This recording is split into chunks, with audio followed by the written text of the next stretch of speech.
So, so Con Edison, they have a lot more than just 2 incentives as well. But we focus on these ones because these ones seem to be the most relevant.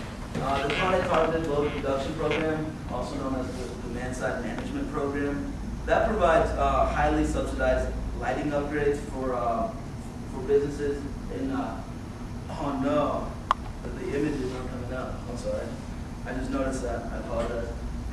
So they provide subsidized lighting upgrades for businesses, institutions, and specific load zones. So the thing is that certain parts of the grid are very restrained, and that's what during hot summer days, and when ACs are running, that's what causes the blackouts. When the demand of electricity is more than what the Con Ed can supply. So instead of creating or building a new substation, it's more cost effective for Con Ed to go out and actually pay for upgrades. So they usually subsidize them around 70%, including both parts and labor and material. And that's for all lighting. So 2 fixtures are usually about 70% subsidized. Screw-in lights, incandescent CFLs, those are free. And exit signs are also replaced for free. Still talking about commercial? Yes, this is all commercial. That's all we're going to talk about today. Is there a threshold for qualifying? No, there isn't. Not for this one. Yeah, this one is basically it's anybody that's got it's in the specific zone. We focus on this one because Lower Manhattan is a zone that falls into this program. I'm not sure where you guys' businesses are located, but that might not necessarily apply to everybody. So it's important to decide to figure out where the load is. Decide. The answer, but your guess is this program is going to come back and maybe spread further out. Well, no, actually, what's interesting is Con Ed is coming out with another program that should be coming online like tomorrow or June 1st or something, called the Direct Install Program. And that's essentially going to be a similar type of program where they'll come out and provide a free audit and free lighting upgrades up to like $300, I believe. That one hasn't come online yet, but I think. So the second Con Ed incentive is the Central Air Conditioning Program. And what that does is provide free programmable thermostats for anybody that has one of the old unprogrammable thermostats. And there is a catch here though, which is that by allowing Con Ed to come in and provide you with the thermostat, you give them permission to lower your AC settings a couple degrees during the summer on peak low days. There is an override function, so that can temper people's skepticism, but but it is something to consider. Sorry. You're just saying, because this is one of those $50 programs, that they have a right to come in and change Well, it? no, That's all you're saying. basically it's controlled. You can control it via the internet. And so they Okay, so so they that's can what I reduce- wasn't sure. Yeah, So they can come in and dial into it. Exactly, they can reduce your AC settings a couple degrees. Nothing wrong with that. And the Depends on your view. Are you here for the world or are you here for yourself? okay. All right. They brought you out anyway. We're moving forward. I started a controversy. No, it's good. We like that. We like that, and I promise you there's going to be some more interactive parts towards the end when we talk about the solutions. So DEP, the Department of Environmental Protection, they focus a lot on water issues locally, and so the incentives that we're focusing on here are related to water. The first is the water audit program or water assessment program. They'll essentially come out and do a free water efficiency assessment for small businesses. Not every type of small business qualifies for this incentive. It's mostly for like restaurants and laundromats and water and businesses that use a lot of water. And the second is a water conservation kit program, and this is available to anybody, commercial, residential, young or old. Essentially, you can submit an application for one, and they'll send you out a box that is full of aerators, water test kits, and low-flow shower heads, and things like that. And that's a great program most people don't know about. Any questions?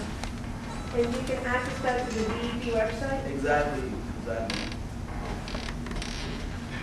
Okay, so moving on from incentives, actually before I do, I just want to mention, the reason why, I mean, for you business owners, it's very straightforward why we did not focus so much on incentives.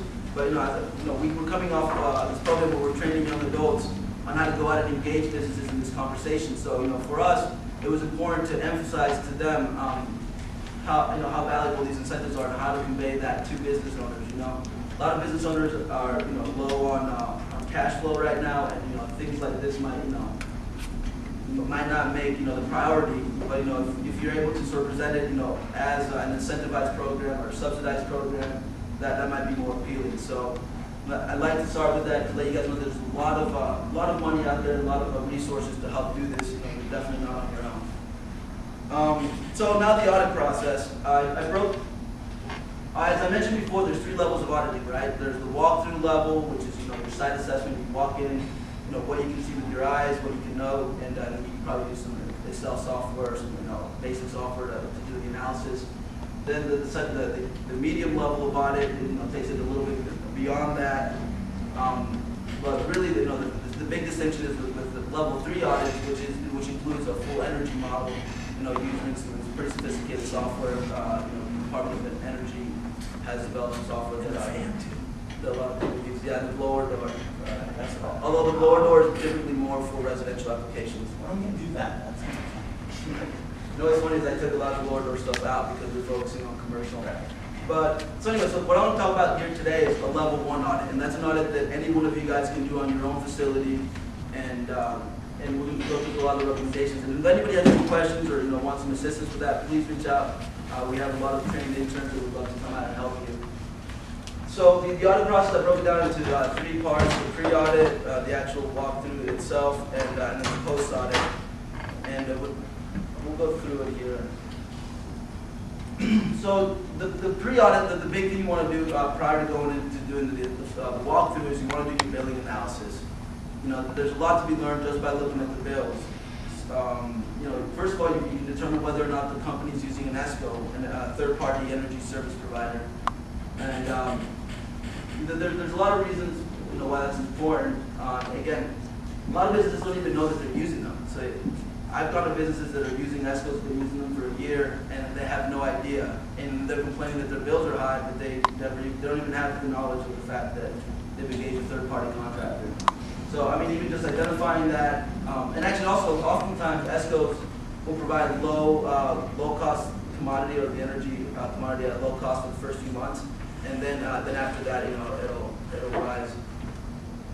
And you also, you want to determine your rates. Average electric rate here for commercial in the city is about 20 cents a kilowatt, give or take a few cents. So, when we're doing our billing analysis, we're calculating what the energy rate the customer's paying, and if it's substantially below 20 or if it's substantially above 20, that's a red flag, and we want to identify why that might be. Sometimes they have a demand charge. Exactly. So that brings up a good point, is that your energy bill is actually broken down into 2 parts. There's a demand and then there's a supply. The supply is the actual commodity that you're paying for, the kilowatt hours of energy used, and your demand is the most, it's your peak use. So what's the most you use in that 1 month interval, and that will affect your bill as well. So you also want to pay attention to that. We also help them, calculate their annual consumption and cost. People aren't really necessarily paying attention or have the time to analyze their bills, so we want to determine how much they're spending per year, and that will allow us to compare to other facilities of similar use and size. Also, we want to look for inconsistencies. If you look at the table right here, this is a pretty smooth energy load. It peaks over here in July and over here in June during the summer months, like it's supposed to when ACs are being used. And then it kind of drops during the winter months, when they're not using the ACs and electrical consumption falls. A lot of times the bars or the grass won't be this smooth. Sometimes,